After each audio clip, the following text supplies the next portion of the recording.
नमस्कार मंडळी, आज आपण बघणार आहोत घरी नाचणीचे बिस्किट कसे बनवायचे। नाचणी ही लहान मुलांसाठी अतिशय पौष्टिक असे धान्य आहे। नाचणीमध्ये कॅल्शियम आणि फॉस्फरस भरपूर असे प्रमाण असते, त्यामुळे हाडांच्या वाढीसाठी उत्तम असा पर्याय आहे। अशा प्रकारे तुम्ही मुलांना बिस्किट देऊ शकता। आज आपण हेच बघूयात। काही टिप्स आणि ट्रिक्स इथे मी सांगणार आहे, त्यामुळे व्हिडिओ शेवटपर्यंत बघा। इथे मी अर्धा वाटी गूळ घेतलेला आहे, त्याचसोबत त्याच वाटीने अर्धा वाटी तूप घेतलेला आहे।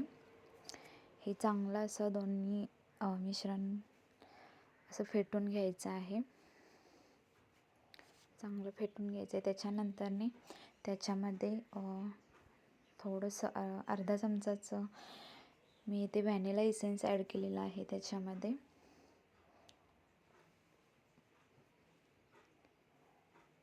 त्याच्यानंतर इथे मी 2 ते 3 चमचे ड्रायफ्रूट पावडर घालायचे आहे। ड्रायफ्रूट पावडर टाकायचे कारण त्याच्याने म्हणजे पौष्टिक पण होतात, त्याचसोबत टेस्टही चांगली लागते। आणि ते मी 1 वाटी म्हणजे त्याच वाटीने 1 वाटी असं नाचणीचं पीठ घेतलेलं आहे। नाचणीचं पीठ कसं बनवायचं याचा मी व्हिडिओ बनवणार आहे लवकरच।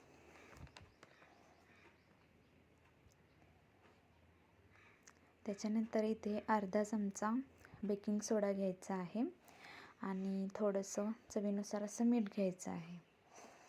हे सगळं मिश्रण एकत्र असं करायचं आहे। एकत्र बनवून त्याचा असा डो बनवून घ्यायचा आहे। चांगलं फेटून घ्यायचं आहे याला।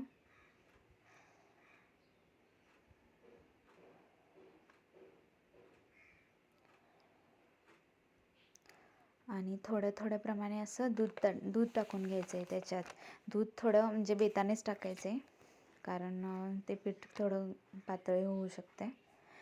कारण पीठ थोडं घट्टच असलं तरी चालेल, पण पातळ जास्त करू नका, त्याच्यामुळे कुकीज कडक होतील। हे बघा, तुम्ही पाहू शकताय असा मी इथे डो बनवून घेतलेला आहे आणि याचेच आपल्याला छोटे छोटे कुकीज बनवून घ्यायचे आहेत। हे बघा, पाहू शकताय तुम्ही।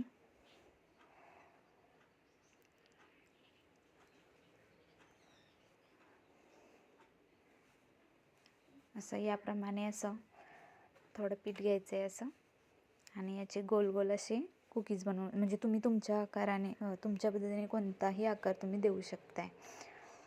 सर्कलमध्ये, स्क्वेअरमध्ये, नाहीतर मग तुमच्याकडे कुकी कटर असेल तर त्या कटरच्या साहाय्याने तुम्ही बनवून घेऊ शकताय। हे असे मी इथं बिस्किट तयार करून घेतलेले। ते ह्याला चिरा पडतातच, कसंही जरी पीठ तुम्ही केलं तरी ह्याला चिरा ह्या पडतातच। आणि याच्यावरून असे थोडे थोडे ड्रायफ्रूट म्हणजे काजूचे काप लावून घ्यायचे आहेत, म्हणजे दिसायला पण ते छान दिसतात।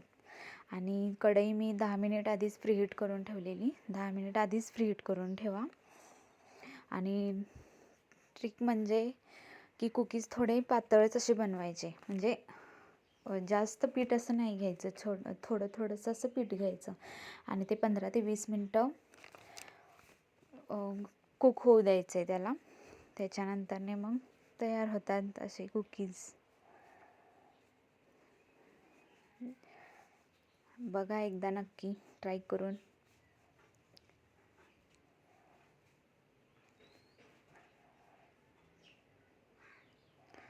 हे बघा, पाहू शकताय तुम्ही कसे खुसखुशीत झालेत, लगेच तुटतात।